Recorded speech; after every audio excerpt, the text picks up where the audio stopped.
সুপ্ৰভাত সকলোকে মহানৱমীৰ শুভেচ্ছা জনালোঁ সকলোকে। আজি হ'ল মহানৱমী। কোৱা হয় যে আজিৰ দিনটোতে মহিষমৰ্দিনীয়ে মহিষাসুৰক বধ কৰিছিল। মানে আজিৰ দিনটোতে তেওঁ এটা নতুন ইতিহাস সৃষ্টি কৰিছিল।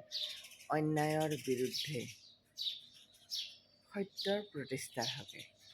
সেইকাৰণে আজিৰ দিনটোত বিশেষভাৱে প্ৰাৰ্থনা কৰা হয় আৰু যুগে যুগে এই প্ৰাৰ্থনা চলি আহিছে। আজি দিনটোৱে হ'ল অন্যায়ৰ বিৰুদ্ধে যুঁজ কৰাৰ দিন। যুগে যুগে মাক এইটো ৰূপত আৰাধনা কৰি অহা হৈছে যে তেওঁক আজিৰ দিনটোত আৰাধনা কৰিলে দুখ দুৰ্গতিৰ পৰা ৰক্ষা পাব পাৰি। সত্য প্ৰতিষ্ঠাৰ হকে যুগে যুগে চলি আহিছে মাৰ এই আৰাধনা। ভাল লগা এটা দিন, সুন্দৰ এটা ৰাতিপুৱা। পূব আকাশত সূৰুজে ভুমুকি মাৰিছে। সূৰ্য দেৱতা এই ঘৰটোৰ কাষেৰে সূৰ্যটো ওলাইছে। ৰ'ব, ইয়াতে অহা নাই, ভিডিঅ'টোত কিয় অহা নাই মই নাজানো, কিন্তু সূৰ্যটোতো ওলাই আছে। ৰ'ব,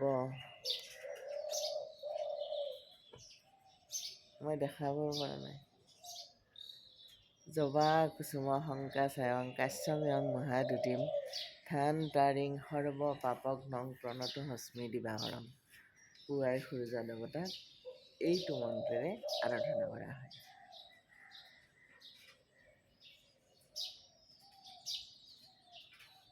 দিবাকৰক এইটো ৰূপত আৰাধনা কৰি মানুহে ৰাতিপুৱাৰ যাত্ৰা আৰম্ভ কৰে। গতিকে সকলোকে পুৱাৰ শুভেচ্ছা জনাই আজিৰ দিনটো শুভ হোৱাৰ কামনা কৰিলোঁ।